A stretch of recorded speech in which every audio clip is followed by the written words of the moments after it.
कल हम लोग विभाजन यानी विभक्ति का नियम पढ़े थे, है ना। विभक्त का नियम पढ़े थे और उसमें से हम लोग 5 से लेकर के 2 से लेकर के 5 तक का पढ़ लिए थे, है ना। अब बताओ किसी को कोई दिक्कत है कल का? नहीं है दिक्कत किसी को।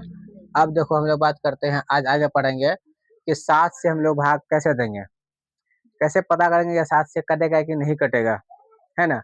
अब हम लोग तो इतना बड़ा बड़ा भाग बनाते हैं, समय लगता है। अब उस समय को शॉर्ट करने के लिए एक ये भी नियम है कि हम 7 से भाग देंगे तो कितना बार में कटेगा, कहाँ कटेगा, कैसे कटेगा, 7 से भाग लगेगा कि नहीं लगेगा, है ना। इसी को सीखने के लिए क्या करते हैं कि 7 से भागता, यदि इकाई अंक को छोड़कर जो इकाई स्थान पर अंक होगा, शेष बची संख्या में से इकाई अंक का 2 गुना घटा देने के बाद बची संख्या 7 से विभक्त हो तो दी गई संख्या 7 से विभक्त होगी। मतलब क्या समझे, कितनों को बड़ी संख्या है, इकाई अंक के संख्या को 2 से गुना करने पर अगर हम घटा देते हैं, अगर वो संख्या 7 से विभक्त हो जाएगी तो मतलब कि पूरे पूरे संख्या में 7 से भाग लग जाएगा। अगर वो नहीं कटेगा तो फिर उसमें भाग नहीं लगेगा। तो जैसे कि ये है 882 है, 882 में इकाई अंक क्या है, ये 2 है ना। 882 का इकाई अंक में है ना 2 से गुना कर दिया ना, जैसे 2 से गुना किया क्या हुआ, 84 हुआ। ये 84 क्या 8 से 7 से बिल्कुल भाग कट रहा है ना। ठीक उसी प्रकार से 663 संख्या है, 663 में इकाई स्थान में क्या 3 है, उसको 2 से गुना किया 60 आया, है ना। करने पर 60 आया, घटाने पर 60 आया कि नहीं आया। जैसे ये 7 से विभाग नहीं होगा, इसलिए अतः यह 7 से विभक्त नहीं होगा, समझे। तो 7 से विभक्ति का नियम आसान है, क्या है, कुछ कोई भारी कुछ नहीं है। कितने को बड़का संख्या देगा, इकाई अंक को लेंगे, उससे 2 से गुना करेंगे, उसके बाद उसको घटाएंगे, घटाने के बाद अगर 7 से भाग लग गया तो समझ लीजिए 7 से विभक्त होगा, अगर भाग नहीं लगा तो वो 7 से विभक्त नहीं होगा। ठीक उसी प्रकार से हम लोग आते हैं 8 में, 8 से विभक्ति का नियम।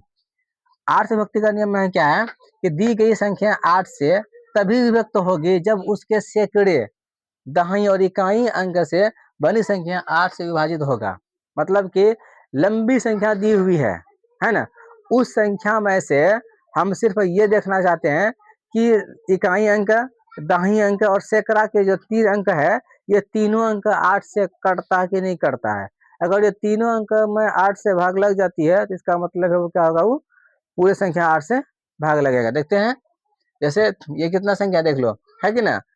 टोटल संख्या इसमें 3 लिए, इकाई लिए, दाई सैकड़ा लिए, तो कितना हुआ 416 हुआ। और अंक अंतिम 3 अंक 416 है, 8 से विभक्त है, अतः यह संख्या 8 से है विभक्त दर्शाता है। मतलब ये हुआ कि कितनों बड़ी संख्या रहे, अगर हमको 8 से भाग देना है, अगर उस भाग के क्रम में हम इकाई अंक दाई अंक सैकड़ा को तीनों को ऐड करके 8 से भाग देंगे, अगर वो तीनों कट जाता है तो ये पूरे पूरी संख्या में 8 से भाग लग जाएगा, अगर नहीं करता है तो वो 8 से भाग नहीं लगेगा। ठीक, अब आते हैं 9 से विभक्ति का नियम।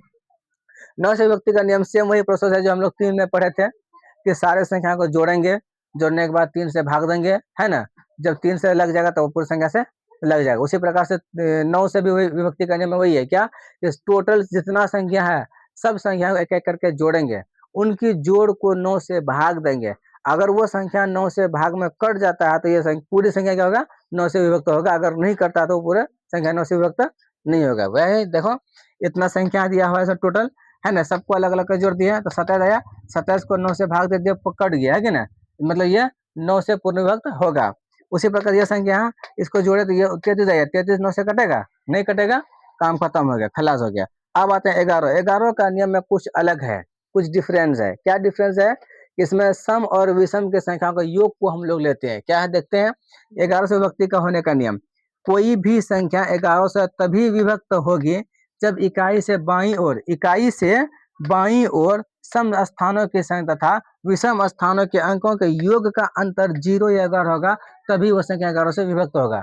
मतलब कि बड़ी से बड़ी संख्या है, लेकिन एक एक करके एक के बाद एक अंक हम लेंगे, एक तो विषम लेंगे एक तो सम लेंगे, उसी संख्या से हम लोग करेंगे। देखो जैसे मान के चलो ये इतना है, इस टोटल संख्या है, इसमें हम लोग है ना सम स्थान क्या लिखे हैं, सम स्थानों के अंकों का योग और विषम स्थानों के अंकों का योग। ठीक, अब इसमें हम लोग देखते हैं कि ये सम स्थान में क्या होगा, तो ये क्या होगा देखो, है ना 9 है ना 4 है, उसके बाद 1 है, फिर 8 है, इसको ले लिए। फिर अभी सम स्थान में अगर हम लोग देखते हैं क्या है कि ना 1 है, 6 है, उसके बाद फिर 5 है, उसके बाद फिर 1 है। तो ये 0 है, टोटल संख्या लिए, आप इस सबको यहाँ जोड़ दिए, इसको यहाँ जोड़ दिए, बीच में क्या दिया, माइनस दिए।